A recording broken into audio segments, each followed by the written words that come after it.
The smoke alarm was screaming when I walked into our apartment at 2 a.m., finding Trevor standing in the kitchen with burnt pasta scattered across the stove and his phone pressed to his ear, whispering frantically to someone named Vivian. He didn't even notice me at first, too absorbed in his hushed conversation. No, she's at her night shift. Yes, the gallery opening next week. I'll tell her tomorrow. I cleared my throat, watching him nearly drop his phone into the sink. The burnt smell mixed with his expensive cologne, the one I'd saved for months to buy him. The same cologne I could now smell on his jacket every time he came home late from his networking events. Nadia, he stammered, his face flushing. You're home early. Before we jump back in, tell us where you're tuning in from, and if this story touches you, make sure you're subscribed, because tomorrow I've saved something extra special for you. The restaurant closed early. Pipe burst. I moved past him to open the windows, my waitress uniform still smelling like grease and other people's leftover dinners. Who's Vivian? The pause was too long. The lie was forming behind his eyes, and I could almost see him constructing it brick by brick. A gallery owner. She's interested in showcasing my photography. Trevor had been a struggling artist for the 6 years we'd been together. I'd been the one paying rent, buying groceries, funding his equipment while working double shifts at Luna's Bistro. His art was beautiful, I'll admit that. But so were his excuses. At 2 a.m.? I asked, turning to face him fully. Different time zones. She's calling from Singapore. Another lie. I'd heard the click of heels in the background before he hung up, the distinct echo of someone walking on marble floors. Singapore would have been morning, office hours. This was someone local, someone walking through what sounded like a very expensive space. But I didn't call him out. Not yet. Because 3 weeks ago, I'd overheard him on the phone with his best friend Kyle, laughing about how he'd finally found someone who could actually support his career, and how he just needed to let Nadia down easy. That same night, I'd stopped crying and started planning. I'm exhausted, I said instead, heading toward our bedroom. I'm going to shower and sleep. Nadia, wait. Trevor's voice carried something I couldn't quite place. Guilt?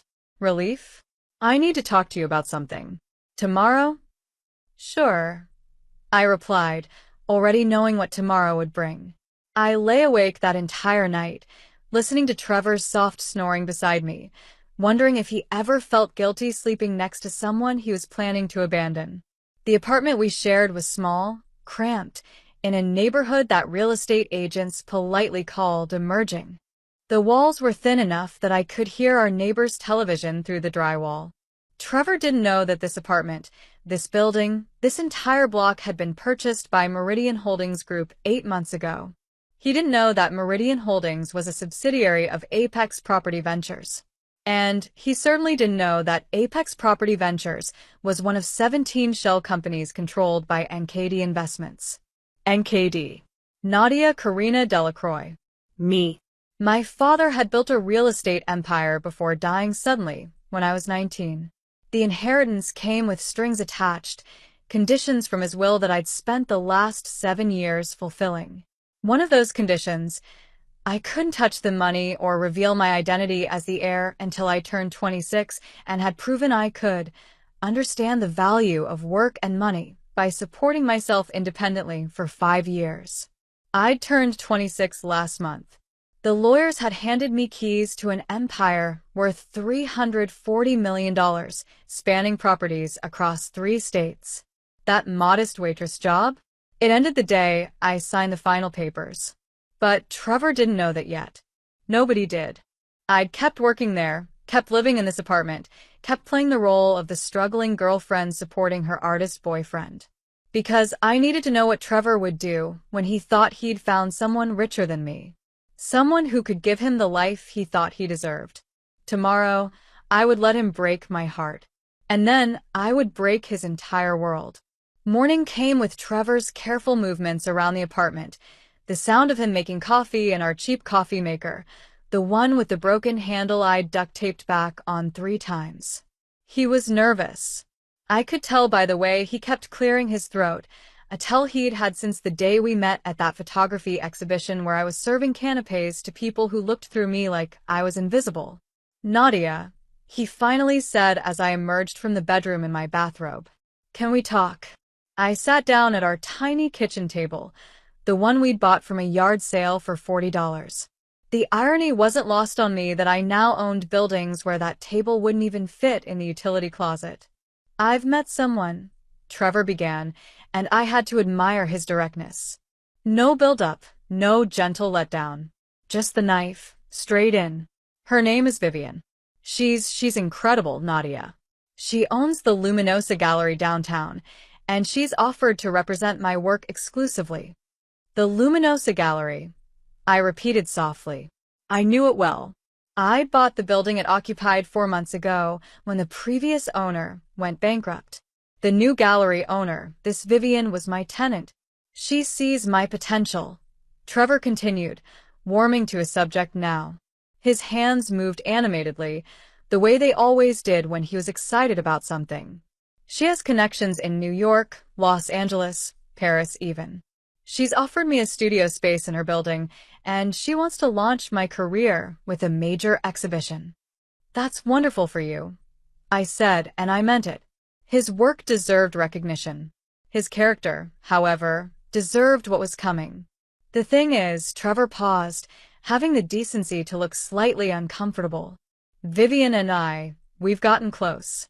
She understands the artistic temperament in a way that you've never quite been able to." There it was.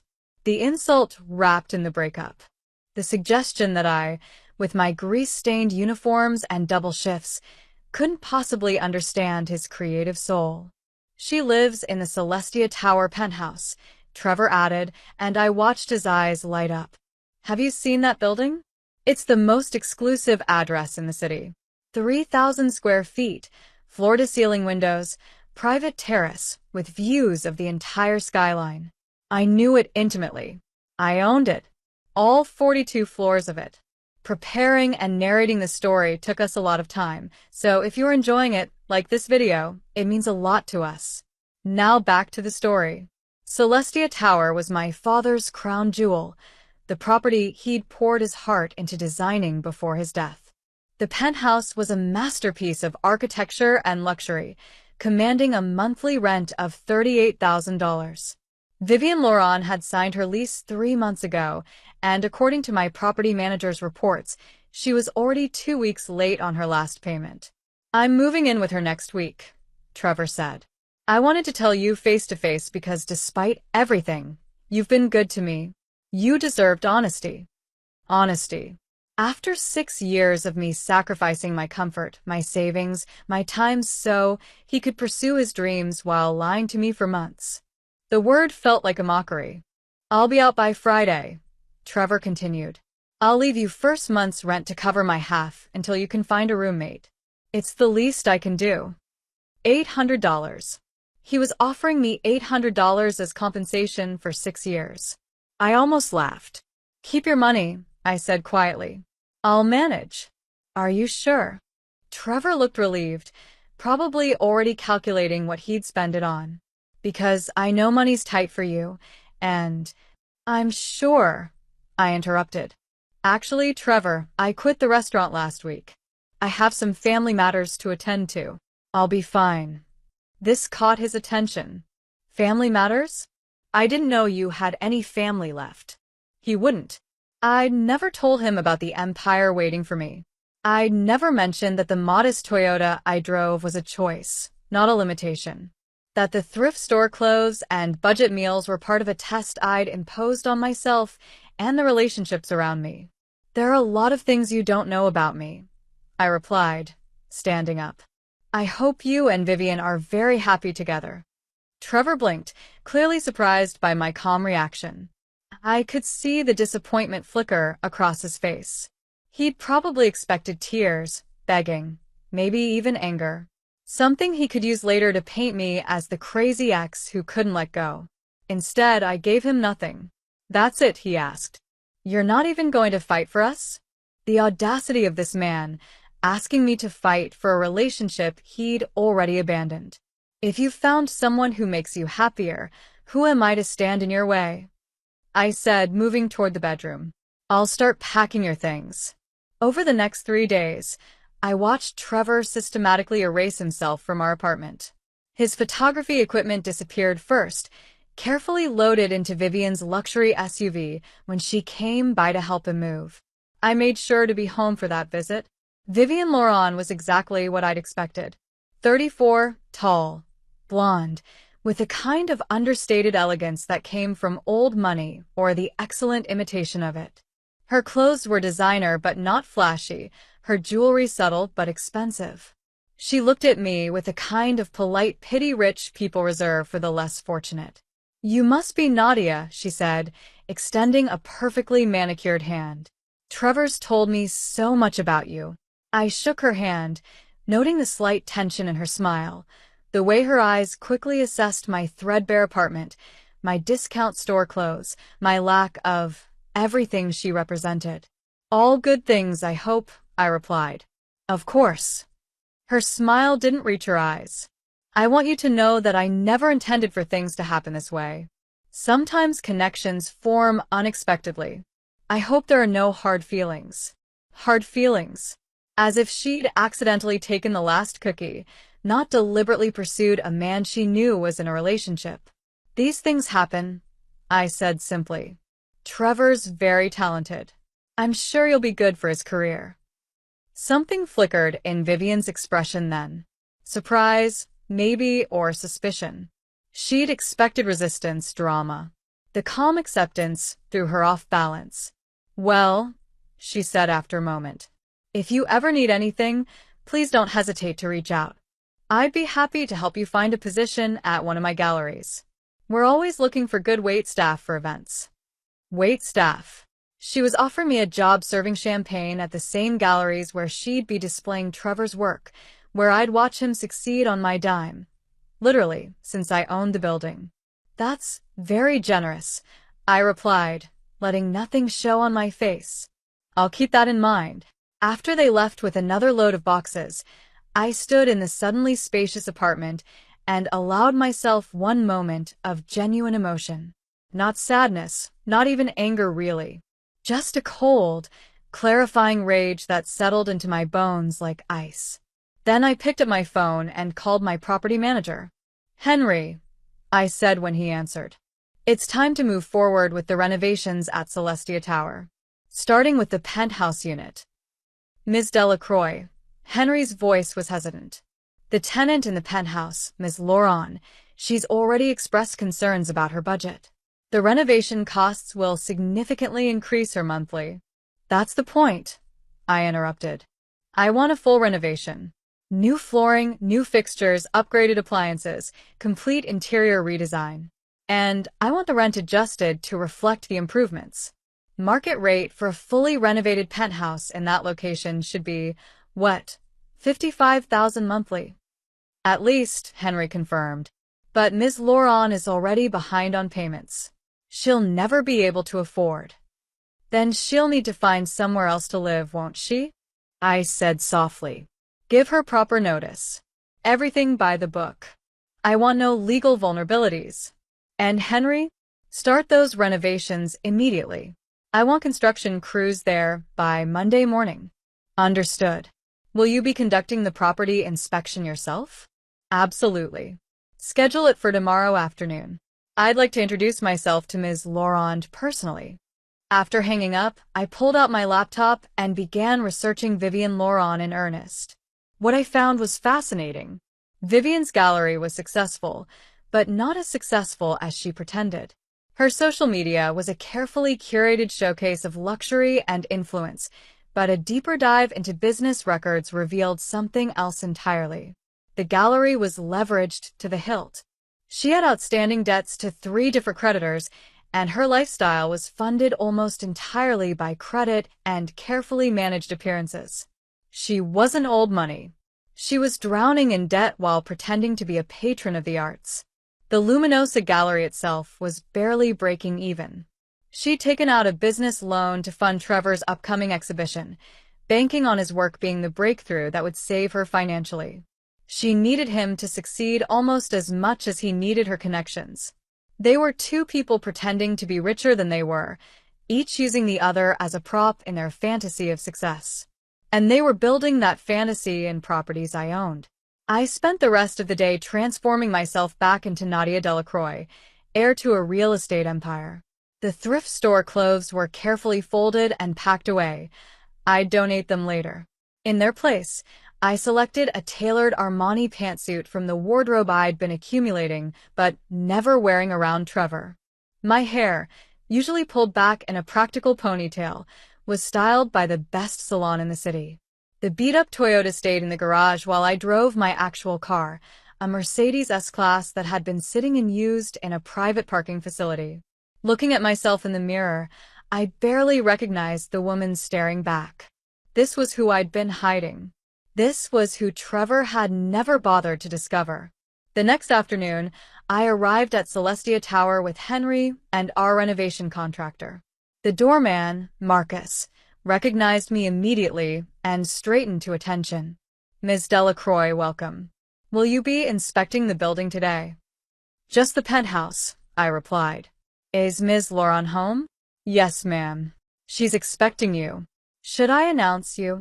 "No need. I'll surprise her."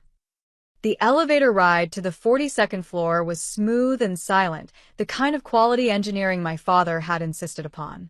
The doors opened directly into the penthouse's private foyer, where Vivian's expensive but ultimately tacky decorating choices were immediately visible. I rang the doorbell, hearing the musical chime echo through 3,000 square feet of luxury that she couldn't actually afford. Vivian opened the door, wearing yoga pants and a designer athletic top, her hair pulled back casually. She clearly wasn't expecting anyone important.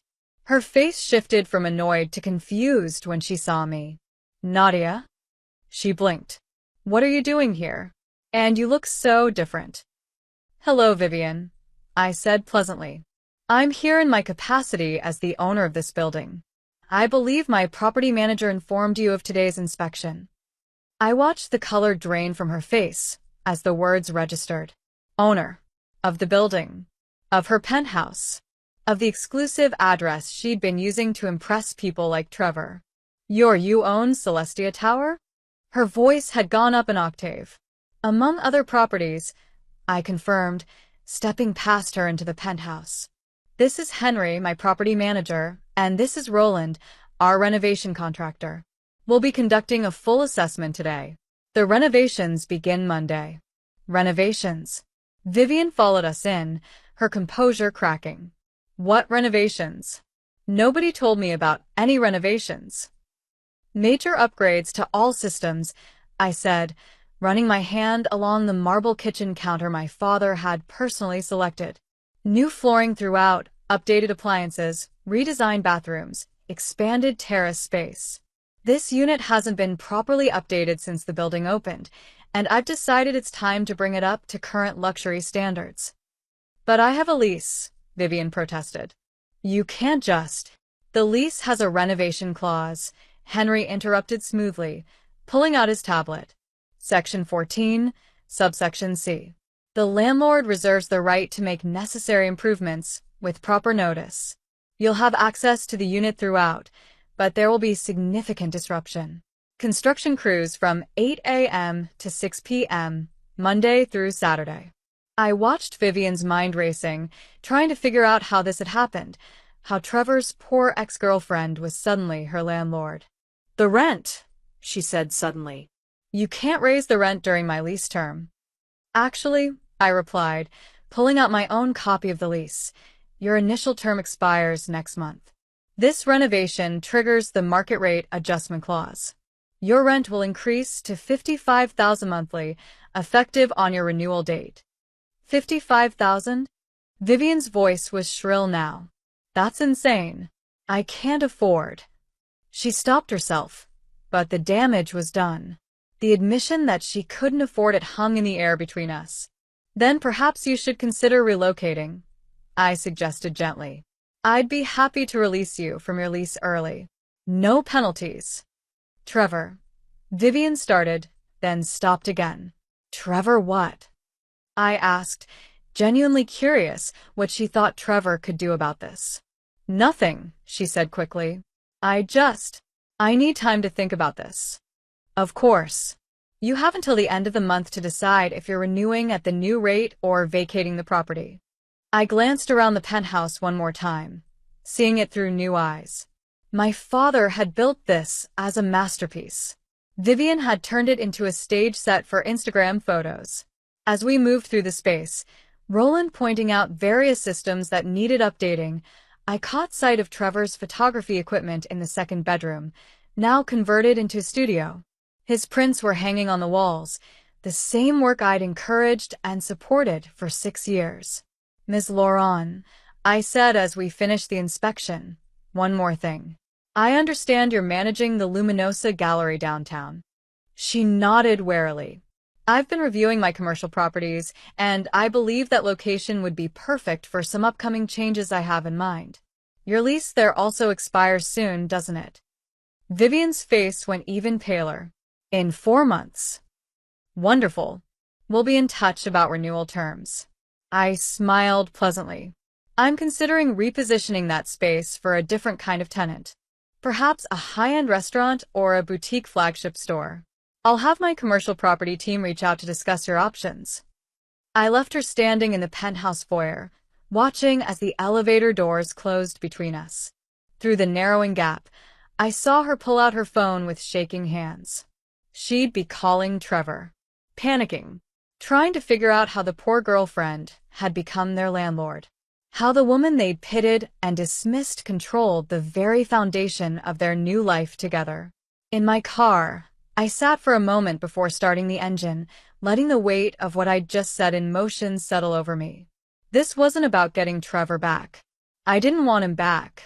This was about showing both of them exactly what they'd dismissed, what they'd failed to see because they were too busy looking down at me. My phone buzzed. A text from an unknown number. We need to talk. This is insane. You're being vindictive. Trevor. I smiled, typing out a response. I'm being a businesswoman. There's a difference. Welcome to your new reality. Then I blocked his number and drove away from Celestia Tower, leaving them to figure out how to maintain their fantasy life when the person they'd betrayed owned the ground it was built on. The real fun was just beginning. The construction started Monday morning at exactly 8 a.m. I know because I was sitting in my car across from Celestia Tower with a coffee, watching the contractors arrive with their equipment. My phone had been buzzing non-stop since Saturday, blocked numbers, new numbers, even a call from Kyle trying to mediate. I ignored them all. By Wednesday, Vivian cracked. She showed up at my building's management office without an appointment, demanding to see me. Henry called immediately. She's quite agitated, he said diplomatically. Should I have security escort her out? No. Send her up. I was ready when she arrived. My corner office overlooked the city, floor-to-ceiling windows displaying the skyline that included Celestia Tower in the distance. I dressed deliberately, a black St. John suit that cost more than Trevor's entire wardrobe. Vivian looked like she hadn't slept in days. Her designer clothes couldn't hide the stress fractures showing through. This is harassment, she said the moment she walked in. You're targeting me because of Trevor. I'm renovating a property I own, I replied calmly, gesturing to a chair she didn't take. That's called asset management, not harassment. The timing is suspicious. The rent increase is unreasonable. And now you're threatening my gallery lease too. Her voice rose. This is personal revenge. Personal would be telling everyone at your gallery opening tonight that you're 2 months behind on rent at both properties. Personal would be calling the creditors who've been trying to reach you. Personal would be exposing that your entire lifestyle is built on maxed-out credit cards and loans you can't repay. I paused, watching her face drain. But I'm not doing any of that. I'm simply being a landlord enforcing legal contracts. You investigated me, Vivian whispered. I conduct due diligence on all my tenants, especially those behind on payments. You're not special, Vivian. You're just irresponsible. She sank into the chair then, her facade crumbling. I can't afford 55,000. I can barely afford what I'm paying now. The gallery is hemorrhaging money. Trevor's exhibition was supposed to turn things around, but now with the construction noise, I can't even host clients at the Penthouse anymore. Everything is falling apart. Then perhaps you should have thought about that before pursuing someone else's boyfriend to play house in a penthouse you couldn't afford. I didn't, she started, then stopped. Trevor said you were just a waitress, that you'd never understand his ambitions. He said you were holding him back. And you believed him without question? Did you ever wonder why a struggling waitress could afford an apartment in a building I apparently owned? I leaned forward. You saw what you wanted to see. A sad, poor girl you could pity while stealing her boyfriend. It made you feel powerful, didn't it? Vivian's eyes filled with tears. Real ones, I thought, not the calculated kind. I'm ruined, she said quietly. My investors are pulling out. The creditors are calling. Trevor's exhibition costs are already sunk, but without the Penthouse address for press materials, without the ability to host the after-party there, the whole thing loses its prestige. He's furious with me. He thinks I lied about my financial position. Didn't you? She laughed bitterly. We both lied, apparently. He told me you were poor and desperate. You let him believe you were struggling. We're all liars here. Not quite, I corrected. I never lied. I just didn't correct Trevor's assumptions. There's a difference. What do you want from me? Vivian asked, defeated. I can't pay more rent. I can't afford to move. I can't break my leases without destroying what's left of my credit. Just tell me what you want. I'd been waiting for this question. I pulled out a folder from my desk drawer. I'm willing to make you an offer. One time only. She leaned forward desperately. You can stay in the penthouse at your current rate. No increase. I'll even pause rent for 3 months while you get back on your feet. What's the catch? You end your relationship with Trevor. Today. Immediately. And you cancel his exhibition. Vivian's expression shifted from hope to confusion to anger in rapid succession. You want me to destroy his career? That's... His exhibition is being funded with money you don't have, I interrupted. Money you borrowed against my properties as collateral without my knowledge, which is actually a lease violation. You're drowning, Vivian. I'm offering you a lifeline. But Trevor doesn't come with it. He'll hate me. He'll hate you anyway when your creditors start calling, and he realizes you're as broke as he thought I was. This way, you survive. He doesn't have to know I made this offer. Tell him whatever you want. Tell him you've reassessed your financial priorities. Tell him the chemistry wasn't there. I don't care. She sat in silence for a long moment, and I could see the calculations happening behind her eyes. Pride versus survival. Love versus self-preservation. If I agree, she said finally, what happens to the gallery lease? Same terms. Current rate 3-month pause. After that, we renegotiate based on your actual performance, not inflated projections. And Trevor's work? I've already committed to representing him. That's your choice. But not for my properties while in a relationship with him. If you want him as a client, fine.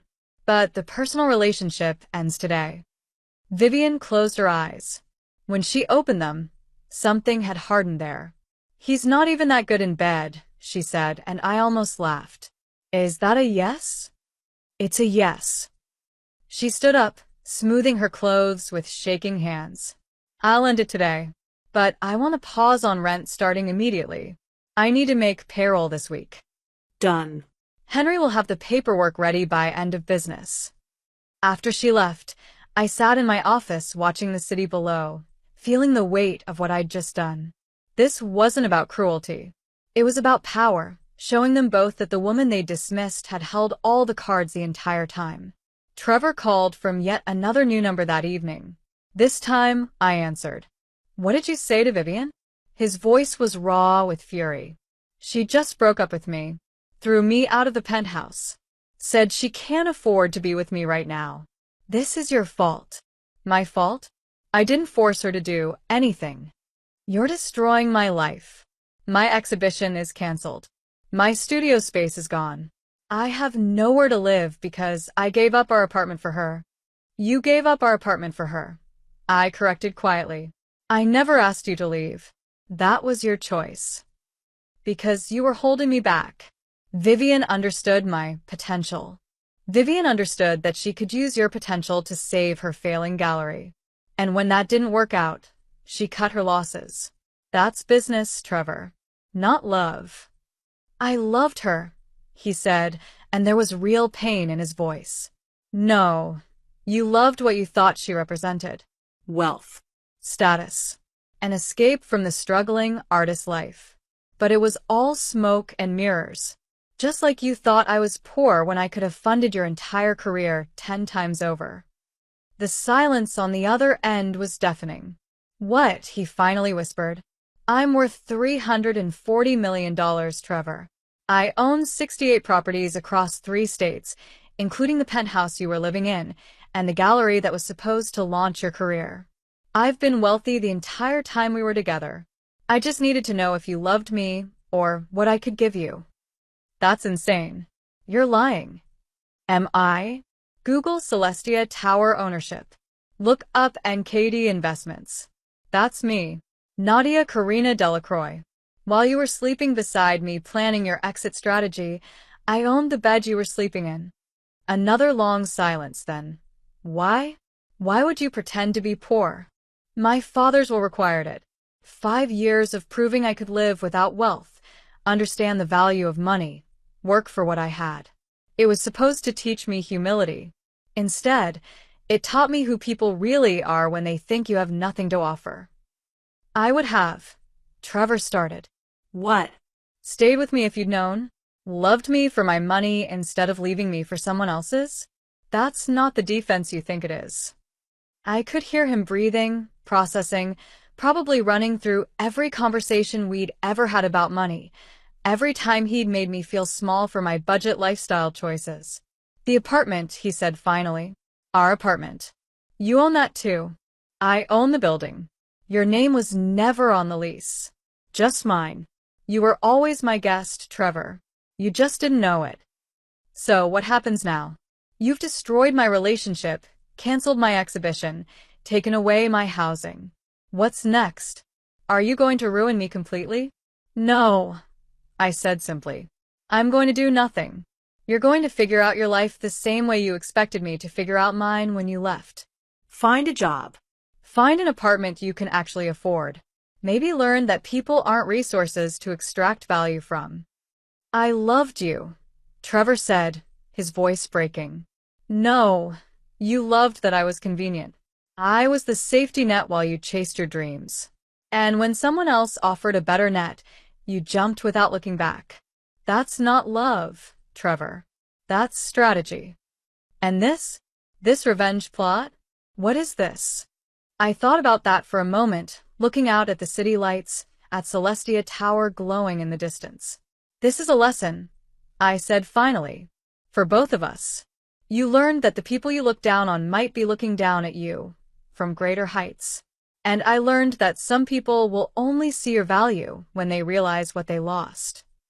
I'm sorry, he whispered, for everything, for underestimating you, for leaving, for all of it. I know you are. Now.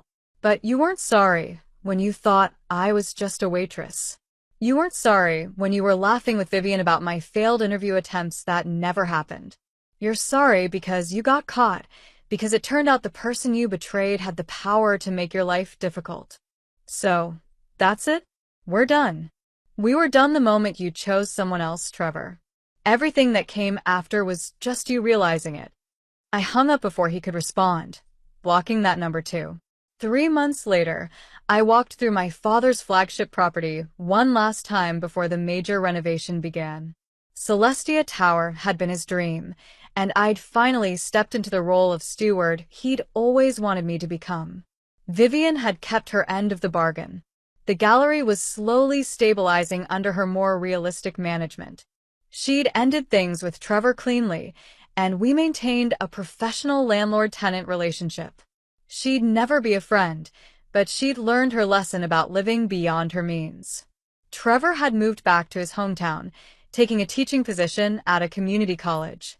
His social media showed him genuinely happy, working with students, creating art without the pressure of making it his entire identity. Maybe the fall had been good for him too. As for me, I stood in the penthouse one last time before the real renovations began. Not the fake ones I'd used to pressure Vivian, but actual improvements my father would have wanted. The space deserved better than being a prop in someone's fantasy life. My phone rang. Henry. Miss Delacroix, the papers are ready for your signature. The Meridian Foundation for Arts Education is officially established. We'll begin offering grants to struggling artists next quarter. Make sure the criteria includes financial need verification, I said. Real need, not performed poverty. And Henry, add a provision that grant recipients must work a regular job for at least 2 years before receiving funding. Let them learn the value of both art and sacrifice. As you wish. Will you be attending the Foundation's launch event? I looked around the penthouse one last time, remembering Trevor's face when he described it to me, the awe in his voice at luxury he thought would save him. No, I said finally. Keep my involvement anonymous. Let the Foundation speak for itself. Because revenge, I'd learned, wasn't really about punishment. It was about transformation, theirs and mine. Trevor and Vivian had learned that appearances deceive, that the people you dismiss might hold your fate in their hands. And I'd learned that real power isn't in the revelation. It's in knowing you had it all along and choosing when, how, and if to show it. I locked the penthouse door and walked away, leaving behind the girl who'd played poor and the woman who'd proven rich. Somewhere in between, I'd found who I actually was. Someone who didn't need revenge to feel powerful, because I'd always been powerful. I just hadn't known it yet. The end. Up next, you've got 2 more standout stories right on your screen. If this one hit the mark, you won't want to pass these up. Just click and check them out. And don't forget to like, subscribe, and turn on the notification bell so you don't miss any upload from us.